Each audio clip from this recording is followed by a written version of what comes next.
Hey, what's up, Hoosier fans? Welcome to another edition of Indiana Football Live. I'm Rhett Lewis here with you, radio color analyst on the IU broadcast each and every week with my buddy Don Fisher. And great to be back here with you for another episode as we preview this Indiana-Michigan State matchup, the battle for the old brass spittoon, coming your way this Saturday at the Rock in the home finale of this 2023 season. Obviously, the brass spittoon has been in Bloomington for about a calendar year now. We're aiming to keep it that way this Saturday. So we've got a lot coming up here for you in this episode. We'll get to your questions and comments. If you got any and you're with us on the IU Athletics YouTube page, you can submit those and we'll get to some of that for you. Shout out to everybody with us on the Indiana Football X account as well. And anybody who's dipping back and forth between us here on IU Football Live and on the Indiana basketball broadcast as they battle Wright State tipping off here as well. So, all right. So we're going to give you a few of the names to know for the Michigan State squad this year. It'll look a little bit different from the squad that Indiana went up to East Lansing and beat a year ago. We'll highlight some of those names. But the big attraction, the main attraction for today's episode is our special guest as we say hello to fifth-year senior starting guard, captain on this Indiana football team, Mike Katic is with us. Big Cat, how we doing, brother? What's going on, man? Good, man. How are you? I mean, I'm just, excited about, the two opportunities that we have coming up. And, we're going to defend that brass spittoon and go get that Oaken Bucket next week.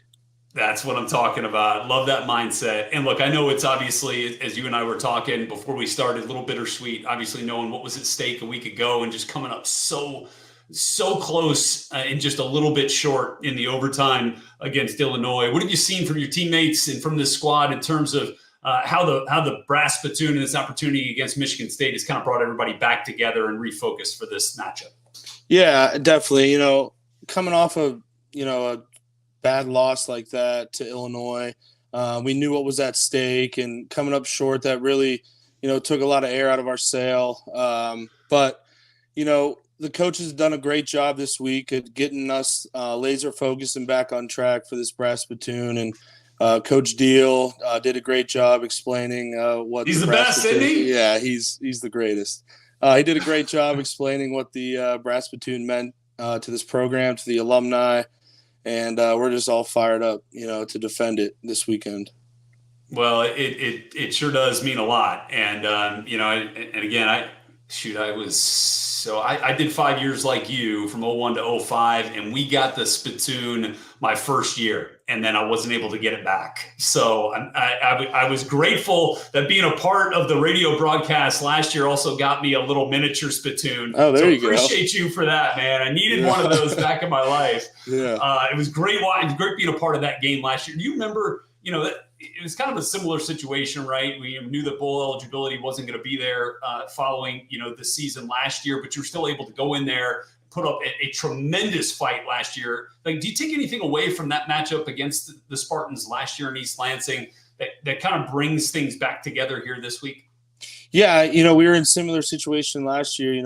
Bowl eligibility was kind of out of view for us. So we just, we had nothing to lose. We came together, and we were down 3 scores in that game multiple times. And, credit to everyone on that team, the coaches, the staff, everyone for, not letting that affect, how we played in that second half and in overtime, and just coming together, putting the drives in, finishing drives in the end zone, our defense coming up with big stops, and, special teams doing what they do. So it was such a fun game, super cold game. One of the coldest games I've ever played in. And I was just gritty, ended the game with some snowfall and hoisting up the brass spittoon. It was a good time. And the fact that thing's been here in Bloomington always just makes me feel a little bit better over the course of the last year. And I know we're trying to keep it here. It's been a while since we've been able to keep it back to back, as Coach Allen mentioned this week. But really excited about that opportunity this Saturday. And before we get, a little bit more focused on that one, I want to talk a little bit about, what you meant to this program over the course of the last 5 years. I think you started, 35 or 37 games that you played in over the course of your career, something like that. We're going to get close to 40 here before the end of this season, which is pretty dang cool, man. You're a super experienced guy, and you've been a stalwart along that offensive line. What's it meant to you to be a part of this program here for as long as you have, and for as many key moments as you have?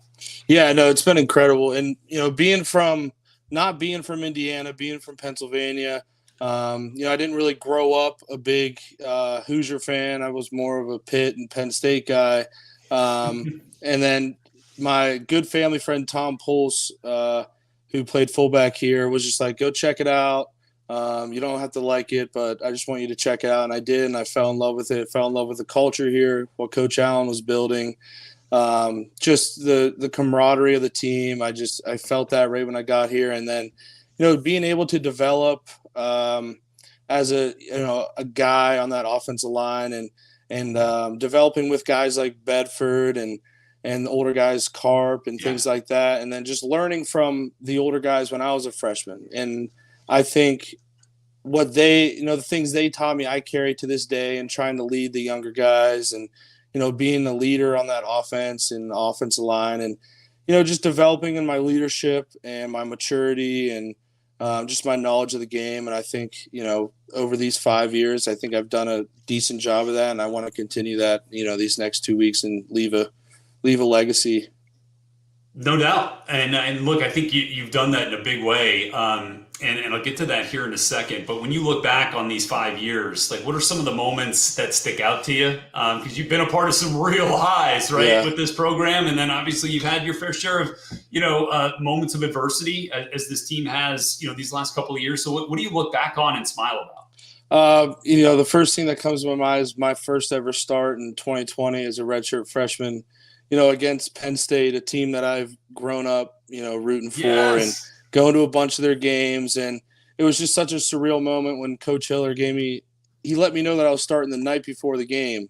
So, me and Dylan Powell were battling that whole fall camp, and I get the news, and I'm like, I don't even know what to think or say. I just called my parents and told them, and, they were so happy for me. But to go out and get that win in overtime against, my hometown team was the highest of my career. And my family being there, celebrating with them after the game, it was incredible. And that whole season, just keep getting better and better. Like the team kept, we beat Penn State, Michigan, almost beat Ohio State, and then we go to a really good January bowl game, and we come up short. But just knowing that we can do those things and beat those teams, just gave us so much confidence. And then 2021 and 2022 were just seasons that none of us expected or wanted, but it happens. Football is one of those sports where it's just hard when you get into those slumps, and just trying to be a guy that keeps being level-headed, and just a guy that comes in every day and works, and bringing guys with me, and what made those years kind of better than what it showed on paper. But those were some of the highs, and I'll remember those forever.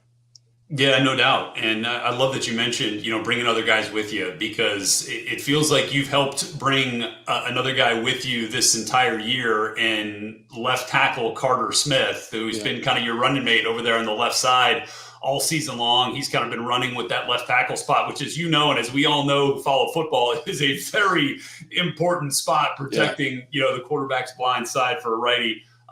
What's it been like kind of bringing a young guy with you in that light? And then what have you seen out of Carter that makes you pretty happy and pretty excited about what he can bring for the future here to this program? Yeah, Carter's done a great job. Going into this fall camp and spring ball, I was more worried about just his maturity. And, as a redshirt freshman, the game's still moving really fast for you. There's a lot of things you need to pick up on. I needed to get with him and, work on our chemistry. I've been really impressed with how he's carried himself, how he prepares every week. He plays like he's an older guy, and he goes up against these guys and knowing that he can take them, knowing that, no one can dominate him. And, with him next to me, I just, keep his confidence up, just do things an older guy and a leader should. And I think he's responded really well, and I'm really excited to see what the future holds for him in this program. And that said, Mike, when you look at the five of you guys have been pretty blessed this year to have mostly the same five pretty much Yeah. every week outside of that Louisville game, when Max jumped in there for a little bit and then unfortunately got banged up. How would you kind of describe that group, right? And those five that you're out there with on game days, but then the larger group and kind of the chemistry and the bond that you guys have together? Yeah, it's great. Like I said earlier, me and Matt came in. We early enrolled together. Yeah. We've been with each other for all 5 years. Carp came in a little later, and Khalil's just 1 year younger than us. And then obviously you have the young Buck and Carter. But no, I'm so happy that we've stayed healthy, and the chemistry on the offensive line has been great all year. We've improved so much with Coach Bostad's coaching, and he's done such a great job, keeping us going every single week and keeping our confidence up. And I think when you have an offensive line that the same five guys play every single week, the chemistry is just so good. We know what the guys are doing. I'm fully confident that Bedford, Khalil, and Carp are holding down their side, and they know exactly what they're doing at all times. Me and Carter are doing our thing, and it just gels, and that's what you need as an offensive line.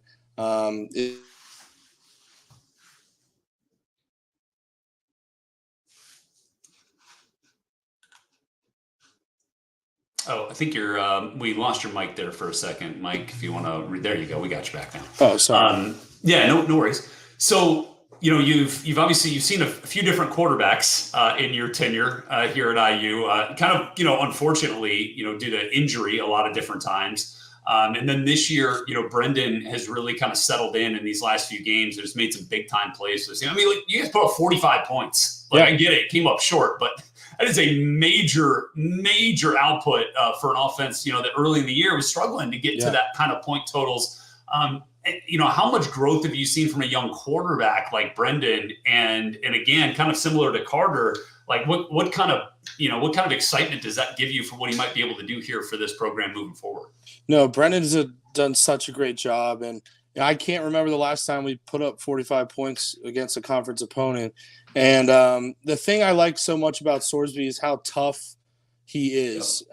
He's not, and that gives the offensive line a lot of confidence when he can take a hit and he's not all mad at us and everything like that.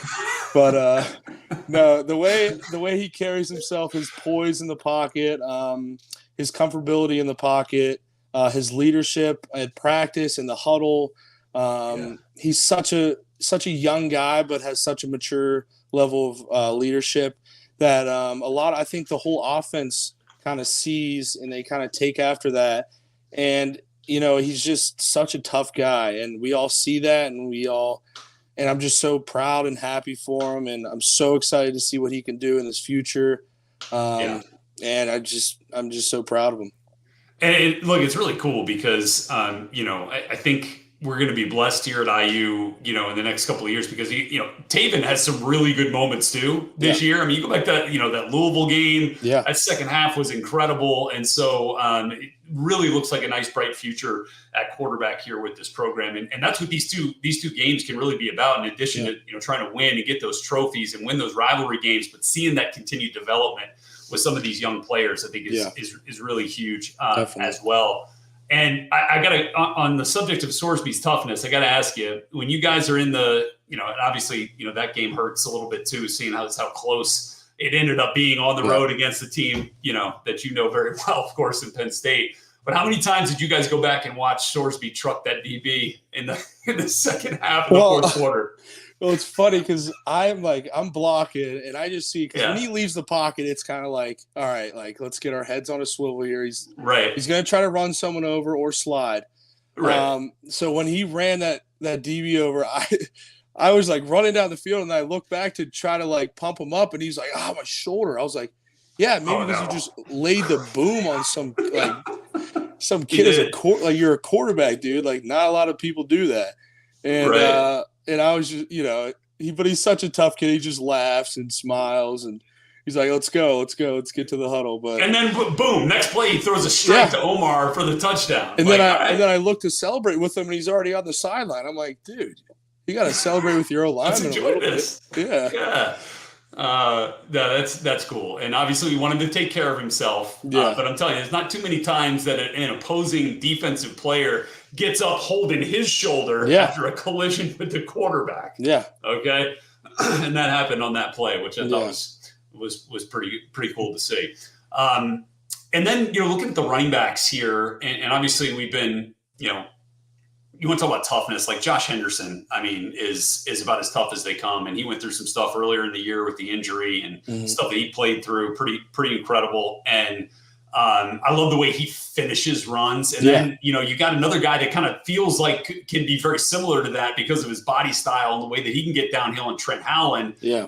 And then obviously J. Lou, the jitterbug can take the distance from anywhere. Boy, it feels like there's so many different ways that you can attack in the run game with a group of running backs that have kind of those different skill sets. Yeah.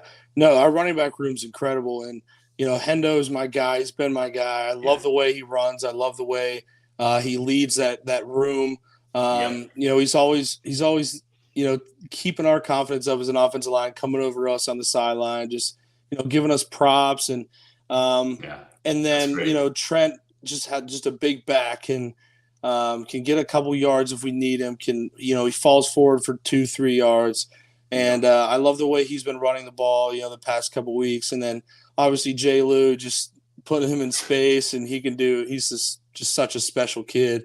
And then Christian Turner as well. I love the way he runs and carries himself. And, that room is so exciting. And I love the way all our running backs, practice, how hard they practice. They fight through injuries. They're just a bunch of tough guys. And then not only running the ball in pass protection as well, knowing that we have the confidence as an offensive line that the running back's going to pick up a blitz or a pressure, and he does that flawlessly is a lot for us. Yeah, I mean, that's big, right? Because together with, it's not just the five of you guys, right? It's the running backs, it's the tight ends who are asked, there's so much to put on their plate, right, in this offense, whether we're in 12 personnel or whether it's just, 11 and one of those guys out there, but between Bradley and James and Aaron and, some young guys here that I know we're pretty excited about too. I mean, like it has to be a cohesive unit. So how do you guys pull all that together in the framework of a week to try to get everybody on the same page for any given opponent? Yeah, I think it's just the reps we take in practice. On Thursdays and Fridays, we do blitz pickup period, and we probably take 50, 60, 70 reps. And the running backs and the tight ends are in there with us, getting all those reps. And I'll never, I say this always to the offensive line, is like, we're never not prepared to play a game. There's nothing they're going to throw at us that we're not prepared for. And that's credit to Coach Bostad and, all the tight ends and the running backs do such a great job listening to Coach Bostad and listening to their coaches about these pressures and these different looks. And, a defense can throw out so many things. And, maybe we haven't seen it in practice, but just having, our concepts and our rules and, we're going to be fine. And it's pretty cool. And just lastly on the O-line here, Mike, you guys, I mean, the improvement has been amazing this year. Yeah. I mean, you cut sacks in half, right, at this point of the season. What do you attribute that drastic improvement to this year in your production? I mean, obviously I gotta give credit to Coach Bostad and everything he's brought, from, all of his years at Wisconsin and in the NFL.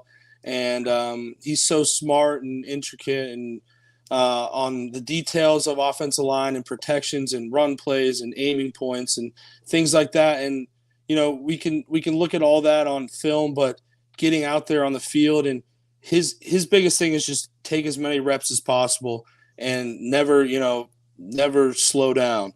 And he's just the kind of guy that when we hit the field, it's business. It's, there's no screwing around. If you're not locked in, then, you're not doing it right. And, just the amount of reps we take, and it's just muscle memory at this point. That's great. I think it's just a group of guys that, because these past 2 years for the offensive line, there's been a lot of criticism, and we know that. And I think we have a group of guys that know that, and we just want to prove to everyone that, like, we are a good offensive line, and with the the chemistry that we have and everything like that. And, all the guys around us, it's not just us, it's, everyone, the coaches and the rest of the offense, that we have a really good offensive line. And I think we've proved that so far this year, and we're going to continue to prove it for the last 2 weeks. I love it, man. I love it. And we'll end it on that note. Can't wait to see you back at Bloomington. I'll see you there tomorrow. And for that final bit of preparation on the field as we get set for Michigan State on Saturday. Can't wait to see the Rock. I'm excited. And look forward to seeing your final home game there as well at Memorial Stadium, Mike. So Hoosiers have been lucky to have you, man. And we appreciate you being here with us on Indiana Football Live. Thanks, bud. Thanks so much. All right, Mike Katic, everybody, with us here on IU Football Live. Had some comments come through here as we were talking with Mike. We'll get to those here in just a second. Just a couple of words on Michigan State, because, look, I do think that this game is more about IU than it is about Michigan State.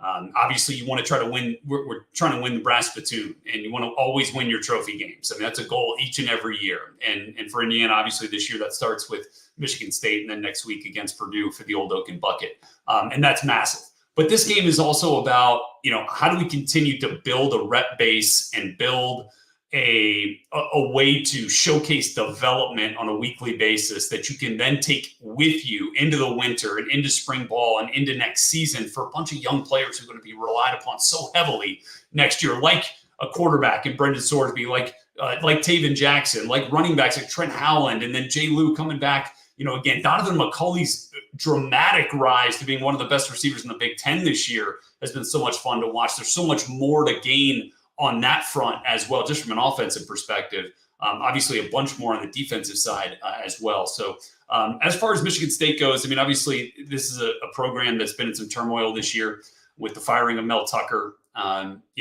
They started out winning, their first 2 games of the season. Then the controversy with Mel Tucker, which forced his ouster from the head coaching position there in East Lansing. They didn't win a game from week 2 until 2 weeks ago when they beat Nebraska. And then obviously came back last week and got beat up pretty good against Ohio State. So this is a program that's definitely fallen on some hard times. But Harlan Bennett's been a terrific, steady force for them. Spartan himself leading that program from the interim head coach perspective. But look, they've seen some turnover at quarterback, just like IU has this year. Started out with Noah Kim, and then now they've gone with Caden Hauser, who's been the quarterback here these last few weeks. It doesn't look like Noah Kim's going to be available for the rest of the season with an injury. And then their backup quarterback is a freshman, true freshman, Sam Levitt, who's played a little bit, but he's going to redshirt now to preserve his eligibility. So they're a little thin at the quarterback spot. If something were to happen to Hauser, obviously you hope that nothing does.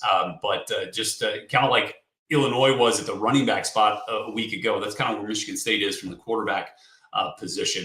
And then on the defensive side of the ball, it's really about Cal Halliday, just old school type of player at the linebacker spot. I don't think he still wears gloves. Like, a tough-minded kid, always around the football, makes all the tackles, a sure tackler, knows where to go, knows where to line up, knows how to get everybody else lined up.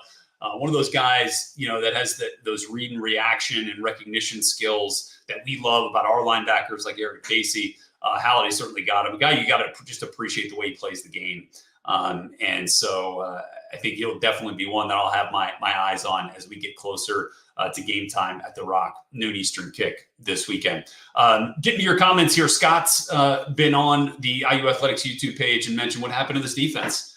Looked so hungry against Penn State and Wisconsin. O-line was great against Illinois. I would second your last statement there, Scott, about the O-line. Certainly was, has been, I mean, we talked about it with Mike. I mean, they've been so much better this year, both in pass protection and in the run game. And the fact that you're, able to put up 45 points is a testament to that. Albeit 3 of them coming in overtime, but that's really a terrific performance, really all the way around. I thought offensively, obviously you want to take those 2 turnovers back, right? The one on the exchange, and then should it have been a pass interference call on Anderson, on the guy covering Anderson Kobe that ended up in the interception from Sorsby? Maybe so, but obviously no crying over spilled milk here. But anyway, I thought the offense has shown a really nice, steady improvement and a real nice upward trajectory on that trend line since Rod Carey has taken over at offensive coordinator. As for your comments on the defense, look, I think it's as bewildering to us and to you and to me as it probably was to the coaches who just did not see that game coming, did not see that kind of performance coming. And look, it is one of those things that does start to snowball. And I truly wondered, initially if, the injury to Caden Fagan, the running back, the freshman running back who got hurt early in the game and really only came back for about a handful of plays, altered the way that Illinois wanted to attack, and that it maybe pushed them into a game plan that they were better suited for with John Katic at quarterback. But that game's behind us. And look, I think the defensive backs and the defensive linemen and the linebackers, everybody that's involved in a performance like that knows they got to be better, and knows that that it's disappointing and frustrating to see that happen with that much on the line, but that they'll put that much more into it this week to get it right and to get the brass spittoon and to keep it here in Bloomington. So, with a guy like Aaron Casey leading the way, I don't anticipate seeing that kind of performance again for the rest of the season.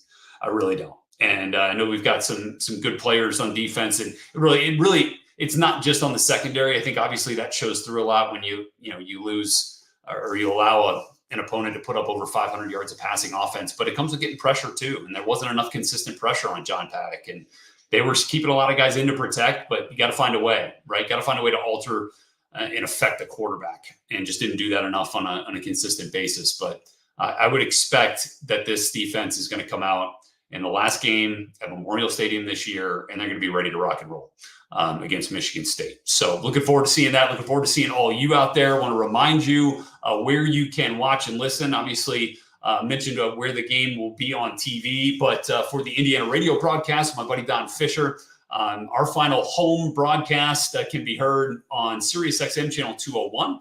Of course, on any of the stations on the Indiana Radio Network, and on the Varsity app from Learfield. If you haven't had that app yet, it's really useful.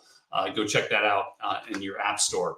So that's going to do it for us on this episode of Indiana Football Live, but we will be back with you. Our season finale episode here will come with you a week from today. Well, I don't know if we're going to do it on Thanksgiving. Actually, I have to come back. We might get that for you on Wednesday because of the holiday ahead of the Purdue game. So we'll keep you posted on that, but I know for sure we'll be with you for another episode of Under the Hood with IU Football on Monday. That'll come your way 7 o'clock Eastern time. It'll be accessible for you on IUHoosiers.com, where we'll talk to a member of the IU coaching staff about the game against Michigan State, break down all that happened in that one, hopefully a win, as we try to keep the old brass spittoon here in Bloomington. Thanks so much for being with us here on IU Football Live. I'm Rhett Lewis. We'll catch you next week, everybody. Go Hoosiers.